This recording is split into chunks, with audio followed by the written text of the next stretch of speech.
Élu le 23 août, la personne qui t'a humilié pourrait enfin ressentir les conséquences de ce qu'elle a fait. Mais ce message ne t'appelle pas à revenir vers elle. Il t'appelle à revenir à toi-même, à cette obéissance tranquille que tu as failli abandonner en cherchant à comprendre pourquoi quelqu'un pouvait te blesser et continuer son chemin comme si de rien n'était. Tu as peut-être senti cette humiliation dans ta poitrine avant que quiconque ne la voie sur ton visage. Tu as peut-être repensé à la conversation en faisant la vaisselle, en conduisant dans des rues familières ou en restant éveillé, ton téléphone posé face contre table. Leurs paroles sont devenues plus fortes dans ta mémoire que ton propre sentiment de valeur. Pourtant, la chute que tu pressens n'est pas une permission de célébrer la douleur d'un autre.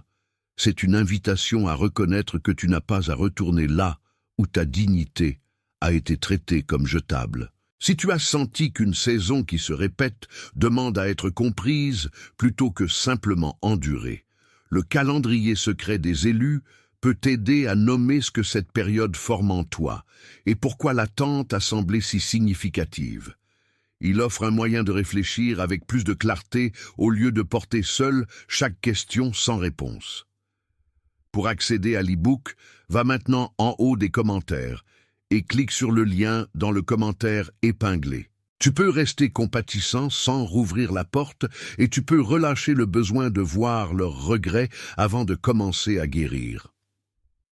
Le 23 août peut devenir un repère de discernement, non une date qui contrôle ton avenir. Tu connais la différence entre être blessé et être humilié, même si tu as eu du mal à l'expliquer. La blessure dit qu'une chose douloureuse est arrivée. L'humiliation murmure que tout le monde t'a vu devenir plus petit. Elle te suit dans les pièces ordinaires. Tu tends la main vers une tasse et soudain tu te souviens de la façon dont ils ont ri. Tu ouvres un message et tes épaules se serrent avant que tu saches qui l'a écrit. Tu entends un nom familier et ton estomac se retourne comme si ton corps se tenait encore dans cet ancien moment. La personne qui t'a humilié a peut-être cru que la scène était terminée dès qu'elle est partie. Mais ton attention nerveuse y est revenue sans cesse, cherchant une phrase qui aurait pu te protéger. Tu as imaginé parler plus fermement, partir plus tôt, refuser de t'expliquer. Tu as imaginé qu'ils réaliseraient ce qu'ils avaient fait. Ce désir est compréhensible, mais il peut faire de leur reconnaissance la porte par laquelle ta paix doit passer. Tu commences à mesurer ta guérison par leur malaise. Tu commences à traiter leur silence comme une preuve qu'ils ne sont pas tombés assez bas. Pendant ce temps, ta propre vie attend ta présence. La pièce autour de toi est toujours là. Tes mains sont toujours capables de construire. Ton souffle t'est toujours donné. La question n'est pas de savoir s'ils ressentiront des conséquences, mais si tu continueras à retourner sur la scène qui t'a appris à douter de toi-même. Le titre ne signifie pas nécessairement que le ciel a programmé un effondrement garanti pour un jour précis. Il peut marquer un moment de réflexion, de reconnaissance et d'obéissance renouvelée. Ce qui est arrivé révèle peut-être la différence entre la vengeance et le relâchement, entre regarder quelqu'un trébucher et refuser de retourner dans sa portée. Tu peux reconnaître que des choix nuisibles portent des conséquences sans te rendre responsable de livrer ces conséquences. Tu peux permettre au 23 août de te rappeler qu'une porte fermée peut être une protection, que la distance peut être une sagesse, que le silence peut être la fin d'une dispute plutôt qu'une preuve d'abandon. Tu peux aussi commencer à reconnaître les schémas précis qui t'ont gardé attaché. Consulter leurs pages, répéter des explications, demander des nouvelles à des connaissances communes ou imaginer l'excuse qui rendrait enfin le passé juste. Ce message offre une promesse différente. Il peut t'aider à identifier ce que ta douleur a essayé de t'enseigner, à distinguer la conviction de la honte et à choisir une réponse qui ne t'oblige pas à devenir cruel. On ne te demande pas de faire comme si l'humiliation n'avait pas compté. On te demande d'arrêter de lui permettre de définir la forme de ton avenir. La vérité peut être plus calme que la vengeance, mais elle demandera plus de courage. Elle te demandera de vivre comme si leur opinion n'était plus le trône sur lequel ton identité est assise. Imagine le matin du 23 août arrivant sans musique dramatique ni signe visible. La lumière entre par un rideau. Une bouilloire commence à chauffer. La rue dehors continue avec des livraisons, des pas, des moteurs et des voix lointaines. Quelque part, la personne qui t'a humilié pourrait rencontrer le poids de ses propres choix. Peut-être qu'une relation ne lui fait plus confiance. Peut-être qu'une opportunité se ferme parce que d'autres remarquent enfin le schéma. Peut-être qu'ils font simplement face à une pièce vide où l'admiration les protégeait autrefois de l'examen de soi. Tu ne connaîtras peut-être jamais les détails, et cette incertitude fait partie de ta liberté.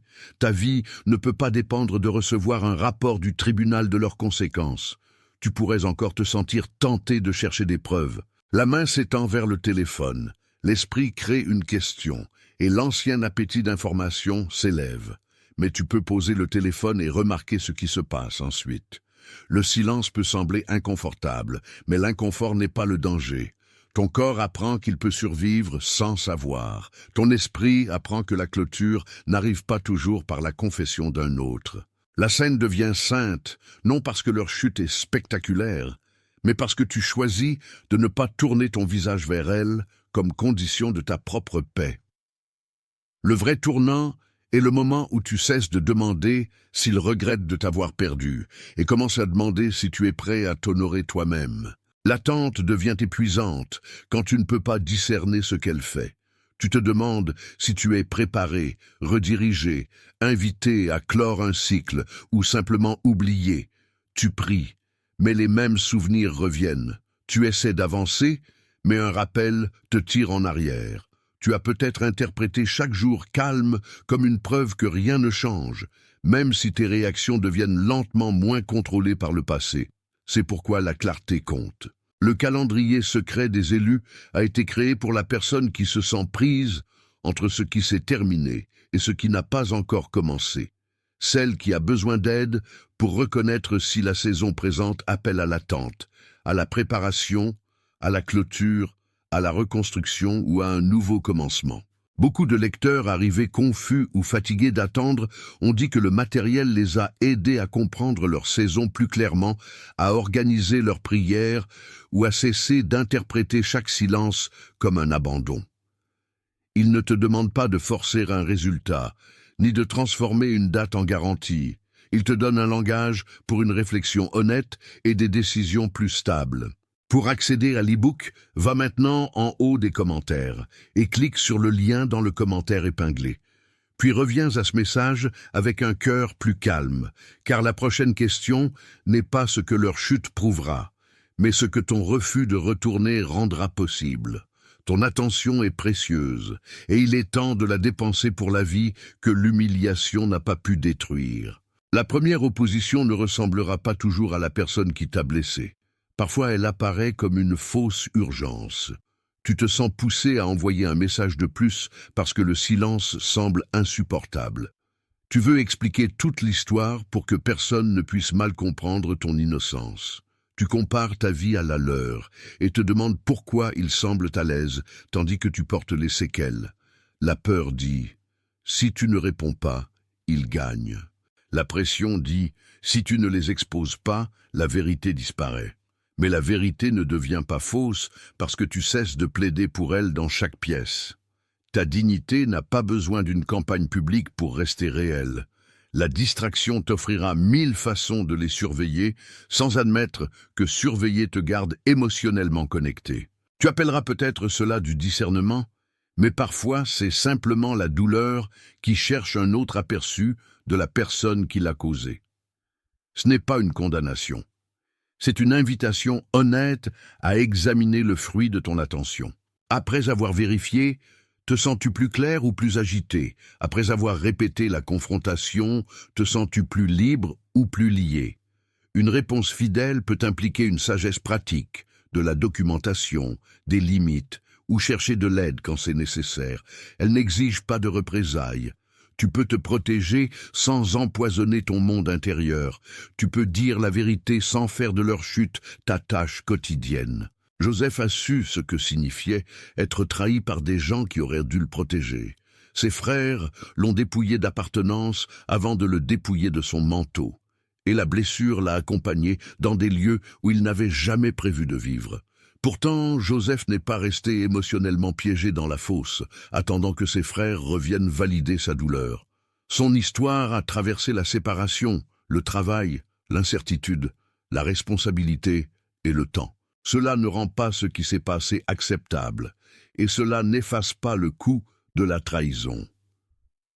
Cela montre que la cruauté d'une personne peut faire partie de ton histoire, sans devenir l'auteur de ton caractère.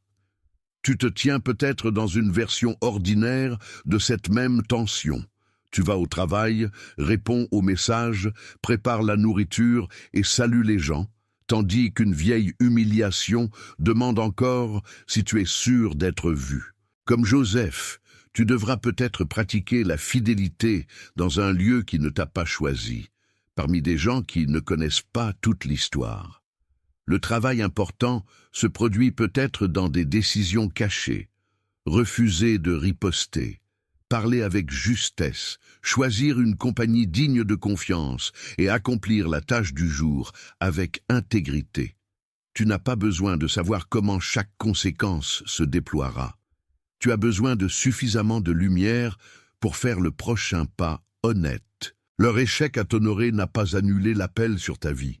Il a seulement révélé que tu dois cesser de demander à une personne infidèle de confirmer ce que Dieu t'a déjà confié. Si tu continues d'ignorer le signal, le cycle peut se répéter sous un autre costume. Tu peux entrer dans une autre relation où le manque de respect est expliqué, parce que la familiarité semble plus sûre que le changement. Tu peux accepter une excuse sans preuve, parce que la solitude rend l'ancienne porte attrayante.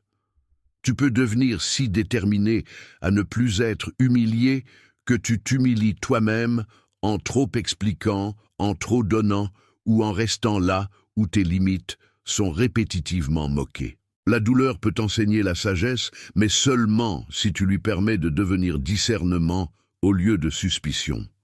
Le signal n'est pas « ne fais confiance à personne ». Le signal est « fais attention à ce qui arrive quand la vérité est dite ». Remarque qui devient défensif, qui fait de ta douleur son propre inconvénient, qui demande l'accès sans accepter la responsabilité, et qui respecte silencieusement la limite que tu poses. Tu as le droit d'apprendre des schémas, sans transformer chaque moment imparfait en prophétie de trahison. La personne qui t'a humilié pourrait ressentir une conséquence le 23 août, où tu ne recevras peut-être jamais de confirmation. Quoi qu'il en soit, ton obéissance n'est pas gaspillée. Ta liberté ne peut pas être reportée jusqu'à ce que leur vie s'explique. Le cycle commence à se briser quand tu cesses d'organiser tes choix autour de la possibilité de leur retour. Tu n'as pas à claquer chaque porte avec colère. Tu dois seulement cesser de la laisser ouverte pour que le même mal entre. Il y a une confirmation simple que tu peux porter dans cette journée. La personne qui t'a humilié pourrait sentir le poids de ses actions, mais tu n'es pas convoqué pour être témoin de la chute, annoncer la chute ou participer à la chute. Tu es appelé à reconnaître le seuil entre se souvenir et retourner. Si ce message nomme la décision qui se forme en toi, écris les mots 888 dans les commentaires, comme une simple confirmation que tu choisis le relâchement plutôt que la vengeance. Puis reviens au message. Ne traite pas ces mots comme une formule spirituelle ou un moyen de contrôler un résultat, qu'il soit un petit acte d'honnêteté sur la direction que tu veux donner à ton attention. Quand tu refuses de retourner, tu fais de la place pour remarquer ce qui a discrètement grandi hors de portée de cette humiliation. La prochaine partie de ton voyage demandera plus que de reconnaître les conséquences d'un autre. Elle te demandera de faire face à l'endroit en toi où leur opinion détermine encore si tu te sens digne. Le conflit plus profond n'est pas toujours l'événement lui-même. Parfois, c'est l'accord que tu as passé avec l'événement. Tu as peut-être décidé en silence qu'être humilié signifiait que tu étais naïf, faible, indigne d'amour ou marqué pour toujours. Tu as peut-être cru que si tu avais été plus discernant, plus attirant, plus réussi ou plus spirituel, la personne t'aurait traité différemment. Cette croyance place leur caractère sur tes épaules. Elle transforme le manque d'honneur d'un autre en un verdict sur ta valeur. Tu as peut-être aussi passé un second accord, que tu ne seras plus jamais vulnérable, que tu n'auras plus besoin de personne, que tu ne parleras jamais en premier et que tu ne risqueras plus jamais d'être vu. Cela peut ressembler à une protection, mais cela peut aussi rendre ta vie plus petite que la blessure ne le mérite. Tu n'es pas obligé de nier la prudence. Tu es obligé de séparer la sagesse d'une prison construite par la peur. La racine est peut-être ton désir de recevoir la justice sous une forme que tu peux voir. Tu veux que leurs regrets deviennent le reçu prouvant que tu n'étais pas ce qu'ils ont dit de toi. Pourtant, ton identité ne peut pas être authentifiée par l'effondrement de l'histoire de quelqu'un d'autre. Le travail maintenant est de retirer ton nom de la phrase qu'ils ont écrite. Leurs mots peuvent décrire ce qu'ils voulaient que tu ressentes. Ils ne définissent pas ce que tu es. La reconnaissance seule ne suffit pas quand tu continues de retourner à la même conclusion intérieure. Tu peux comprendre que la relation était nuisible et te sentir encore attiré par sa tension familière. Tu peux savoir que l'excuse était incomplète et attendre encore un autre message. Tu peux dire que tu as tourné la page, tout en organisant ta journée autour de la possibilité d'être remarqué. Le calendrier secret des élus peut servir de compagnon pratique quand tu as besoin de transformer la reconnaissance en action fidèle, en utilisant la réflexion, la prière, le discernement et les décisions quotidiennes pour identifier le prochain pas sans panique. Il peut t'aider à distinguer la peur de la direction, à voir si une porte demande de la patience ou une clôture, et à aborder la saison qui vient avec intention plutôt qu'avec impulsion. Pour accéder à l'e-book, va maintenant en haut des commentaires et clique sur le lien dans le commentaire épinglé. Que le prochain pas soit assez petit pour être pratiqué et assez honnête pour compter, parce que la guérison est souvent protégée par des choix ordinaires répétés quand personne n'applaudit. Tu n'achètes pas une promesse et tu ne prouves pas la foi par un produit. Tu choisis une ressource qui peut t'aider à mettre des mots autour de ce que ton cœur a eu du mal à porter. Reviens maintenant à la question sous la douleur. Que ferais-tu aujourd'hui si leur opinion n'avait aucune autorité sur ta prochaine décision? Ton esprit, ton corps et ton esprit peuvent répondre à cette situation de différentes manières.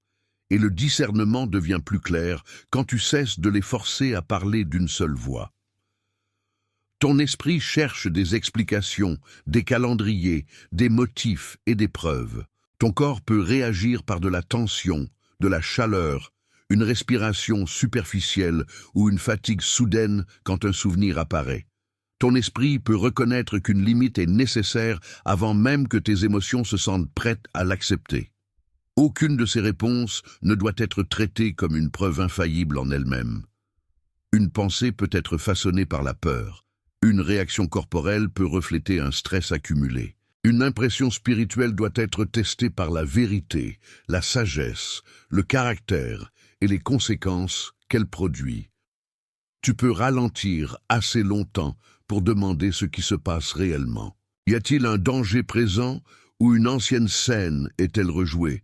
L'envie de les contacter mène-t-elle vers la paix et l'intégrité ou vers un autre round d'abandon de soi?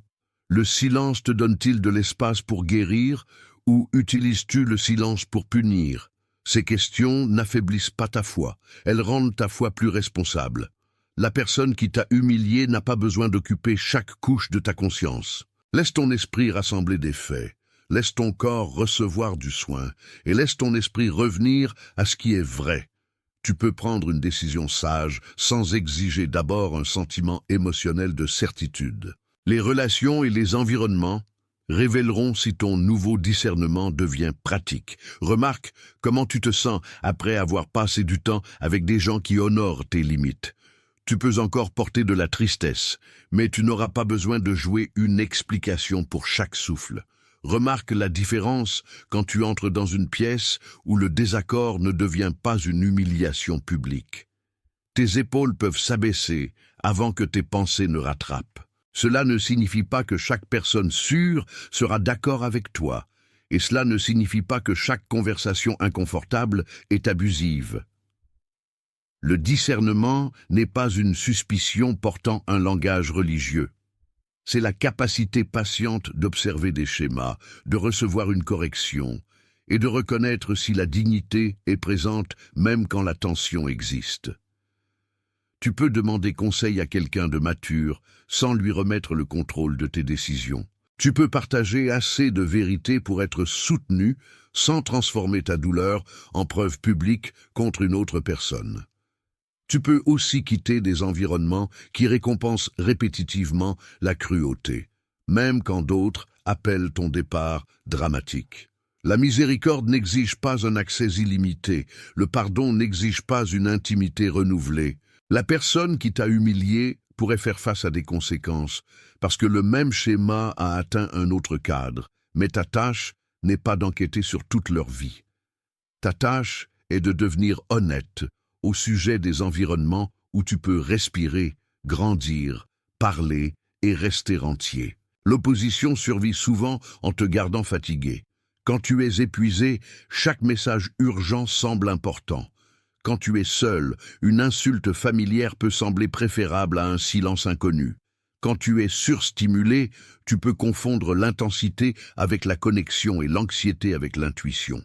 Le bruit remplit les heures de mise à jour, d'arguments, d'opinions et de conversations imaginées. Des urgences moindres chassent la seule décision qui changerait réellement ta direction. Tu te dis que tu établiras une limite, après une explication de plus, après une opportunité de plus, après un signe de plus. Pendant ce temps, le schéma continue parce que le retard semble moins effrayant que l'obéissance. C'est pourquoi le commandement de ne pas retourner doit être compris comme une protection, non comme une punition. Ne retourne pas à la conversation simplement parce que tu regrettes la version de toi-même qui espérait que cela pourrait être différent.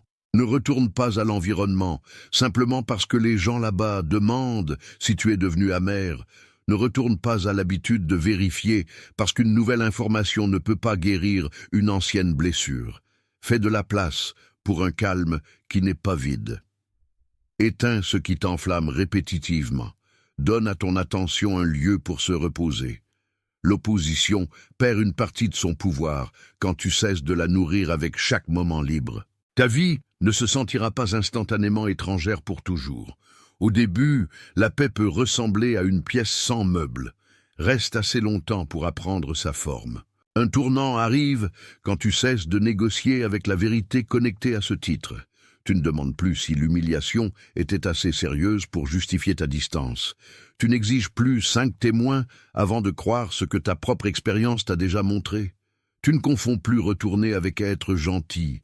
Tu peux admettre qu'une partie de toi veut encore que la personne prenne contact, non parce que tu veux que la relation soit restaurée, mais parce que tu veux la preuve que tu comptais. Ce désir mérite de la compassion, non du contrôle. Tu comptais même quand ils ont agi comme si tu ne comptais pas. La date peut te rappeler le moment où leurs conséquences sont devenues visibles, ou elle peut simplement devenir le jour où tu as cessé d'attendre la visibilité. De toute façon, ne rends pas ta guérison dépendante d'une scène que tu ne peux pas diriger. Choisis la vérité qui reste si personne ne s'excuse. Choisis la limite qui reste si personne ne comprend. Choisis l'avenir qui reste s'il continue à parler de toi de manière inexacte. Tu n'es pas responsable de corriger chaque fausse version de toi-même. Des gens engagés à te mal comprendre peuvent utiliser ton explication comme du matériel frais. Que ta vie devienne un témoin plus fiable que ta défense. Le commandement est clair. Ne reviens pas. Non parce que tu es au-dessus d'eux, mais parce que tu n'es plus disposé à t'abandonner toi-même pour être accepté par eux. Imagine une porte de jardin scellée après une longue saison d'être piétinée. La porte n'est pas la preuve que le jardin est mort. C'est la preuve que quelque chose de vivant est protégé pendant qu'il se renforce sous le sol. À l'intérieur, les racines s'ajustent à l'obscurité, De petites tiges apprennent tout pousser, le sol semble calme parce que le travail essentiel ne peut pas être vu depuis la route. C'est l'image qui peut te porter à travers les conséquences de l'humiliation. Ta vie peut sembler en pause aux gens qui ne reconnaissent la croissance que quand elle est publique, mais la restauration cachée est quand même une restauration. La porte fermée n'annonce pas la vengeance contre ceux qui ont endommagé le jardin. Elle refuse simplement de leur offrir un accès illimité. Tu peux te sentir coupable quand tu tournes la serrure. Tu peux entendre de vieilles voix disant qu'une personne généreuse laisserait tout ouvert. Pourtant, la générosité sans discernement devient une invitation à un mal répété. Le jardin ne devient pas cruel parce qu'il a une limite. Il devient capable de vivre à nouveau. Le 23 août, laisse l'image te rappeler que la personne qui t'a humilié est à l'extérieur du travail que Dieu fait en toi. Leur conscience n'est pas requise pour que tes racines récupèrent. Leur regret n'est pas l'eau qui te garde en vie. La saison cachée a du sens, parce qu'elle t'enseigne à protéger ce que tu as autrefois exposé à tout le monde. À l'intérieur de ce lieu protégé, la formation est lente et spécifique. Les racines ne grandissent pas en argumentant avec la pierre au-dessus d'elles. Elles cherchent l'humidité, se divisent autour de la résistance et restent fidèles à la vie qui leur a été donnée. De la même manière, ta guérison peut impliquer de changer la direction de ton attention plutôt que de gagner une conversation. Tu apprends quelles mémoires méritent la prière et lesquelles ont seulement besoin de passer sans devenir un commandement. Tu apprends à t'asseoir à une table sans scruter chaque visage pour y chercher du jugement. Tu réponds à un message sans supposer qu'il contient du rejet. Tu fais des plans qui n'incluent pas la personne qui a autrefois occupé chaque futur imaginé. Ces changements peuvent être trop calmes pour que quiconque d'autre les loue, mais ils ne sont pas petits. Chacun renforce ta capacité à vivre sans demander la permission au passé. Le jardin protégé contient aussi des graines qui n'ont pas été plantées par la personne qui t'a humilié. Ta tendresse, ta créativité, ton sens de l'humour, ta patience et ton désir de servir n'ont pas pris naissance dans leur approbation. Ils ont peut-être été enterrés sous la honte, mais ils n'ont pas été détruits. La saison de cachette n'est pas une condamnation à rester invisible. C'est une période pendant laquelle ta vie est séparée du public qui l'a mal manipulée. Ce qui grandit là servira finalement le monde, mais ne sera plus offert à chaque main négligente. La porte est devenue nécessaire, parce que quelque chose continuait à franchir la limite. Peut-être étaient-ce les mots de la personne, répétés par ta propre voix intérieure. Peut-être était-ce l'attente que tu sois disponible chaque fois qu'il se sentait seul, coupable, ennuyé ou curieux.